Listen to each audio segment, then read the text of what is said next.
Tonight's read aloud story is Halloween Hide and Seek by Susanna McLaughlin.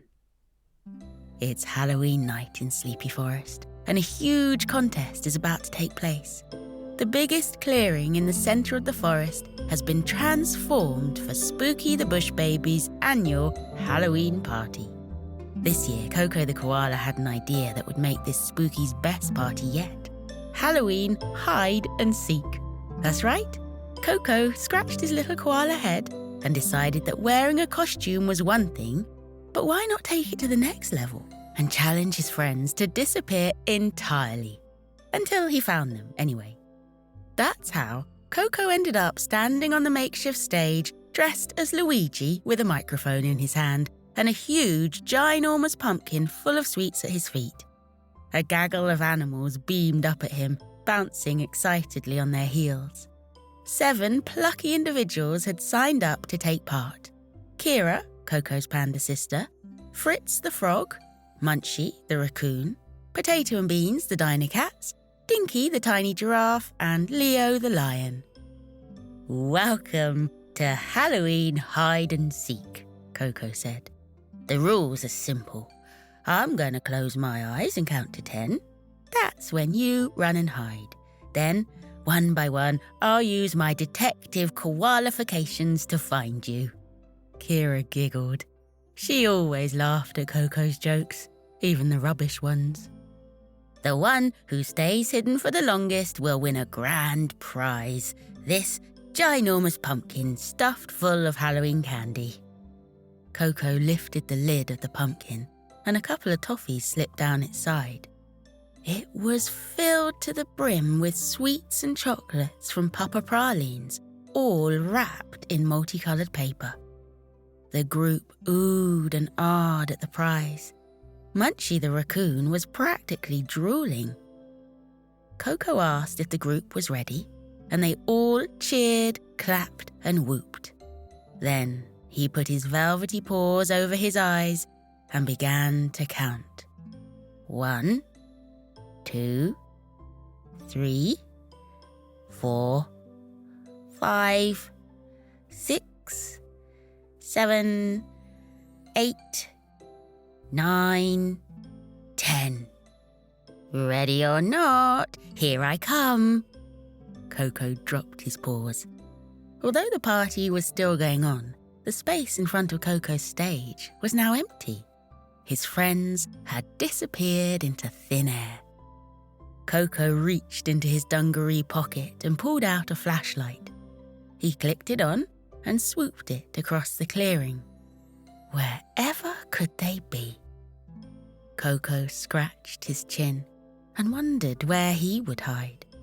He glanced at the trees surrounding the clearing. Though they were strung with orange glowing lanterns and fairy lights, there were still shadows cast by their leaves and branches, sure to hide any sneaky animals. That would be the perfect place to start. Koko headed into the trees, looping around trunks and peeking into tree holes, shining his flashlight into the darkness. He mumbled to himself as he went, as he always did. "I wish I could tell a tree joke right now," he murmured, "but I'm stumped." A giggle echoed through the darkness. Koko raised an eyebrow. He'd know that giggle anywhere. Kira must be nearby. He kept looking, a little skip in his step, knowing he was about to find his sister. But then, something bounced off his Luigi cap. He looked down. It was an acorn. How peculiar. He looked up.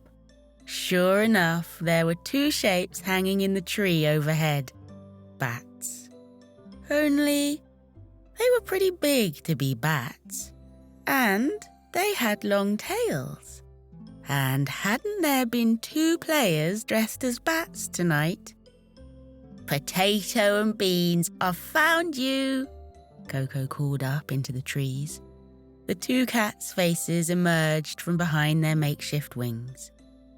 "Oh boy, I thought we were onto a winner up here," Beans said. They were both hanging upside down from their back legs, claws holding them in place in the bark, like real bats. It was a top effort. Koko, Potato said, a touch of worry in her voice. Can you help us down? Koko giggled. Of course, the silly kitties would get stuck in a tree. Luckily, there was a fireman nearby. Buck the beaver had put on a yellow hat and thrown a hose over his shoulder for his costume. He'd help. Koko shouted Buck from the party, and the beaver came running over and started chomping on the tree, so that soon it had come bending down towards the floor. Thanks, Buck, Koko called over his shoulder as he headed back into the clearing to the party. He passed the bobbing apples and the big pyramid of pumpkins and headed towards the buffet table where a huge spread had been laid out.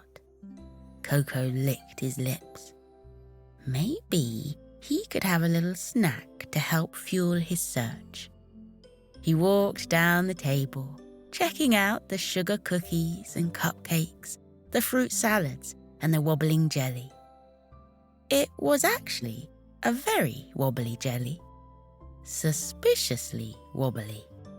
It jiggled and wiggled and wibbled and wobbled like no jelly Koko had seen before. He poked it with his finger and then looked closer. There, in the middle of the jelly, was Fritz the Frog, still in his green crayon costume, blended in perfectly with the green of the jelly. Found you, Koko shouted, and the little frog burst out of the jelly, laughing. Oh, Koko, I would have won had I been able to stop my shoulders shaking. It just made me laugh, seeing you looking for me like that. Koko high-fived the little frog and left him licking jelly off his fingers, continuing his search. It was then that he remembered the giggle that sounded so much like Kira out in the woods, so he went back amongst the trees. The leaves overhead had turned gold and orange and begun to fall, piling up on the forest floor. There were little piles here and there, and then one huge pile. Koko looked up at the treetops. The leaves had been falling for a couple of weeks by now, but there couldn't have been enough to make a pile like that. Koko put his finger into the pile and poked. A high peal of laughter sounded out, and Kira rolled out of the mound. Found you, Koko said, and the two of them went chuckling back into the party. As he walked back into the clearing, Koko paid more attention to his surroundings this time. He peered into the big bucket of water where apples were bobbing. No one there. Then he took in the big decorative display of pumpkins waiting to be carved. As he watched, Spooky the Bushbaby, in her bumblebee costume, approached the stack of pumpkins, picked one, and took it over to the carving station. There, peeking out from the hole it left behind, was a giraffe. Dinky the giraffe. Found you, Koko shouted. That left two more, Leo the lion and Munchie the raccoon. Koko was sure there were no more hiding places here at the party. Where could they be? He crossed the clearing and passed through the maple trees which led to the pond. The stars were twinkling on the water's surface, which was still as glass, until, splash, a golden shape emerged from the water, panting. Leo the lion, still in his dinosaur onesie and soaking wet. Oh, hey, Koko, he said. I just couldn't hold my breath any longer. Koko shook his head and took Leo's hand to help him out of the pond. What kind of a silly sausage would try and hide underwater? Koko and Leo stepped back into the party and headed over to the giant candy-stuffed pumpkin where the other players had gathered. Is that everyone? Kira asked, beginning to count. No, There's one more, Munchie. He must be our winner." The friends began calling Munchie, telling him to come out. A rustle came from within the prize pumpkin. The friends gathered closer. And then Munchie burst from the pumpkin, throwing his hands in the air so candy bounced up and rained down on them all. "Munchie," Koko said, "you were in the prize pumpkin the whole time." The friends laughed. "We should have known," Kira said. "Where else would he be?" Munchie did a victory dance and then handed big handfuls of sweets to his friends. "Whose go is it now?" he said. "Is it mine?" He threw his paws over his eyes and started to count. His friends all scrambled to hide, and Koko ran off into the trees, giggling, and thinking to himself that a new tradition had been made tonight. Halloween hide-and-seek was here to stay.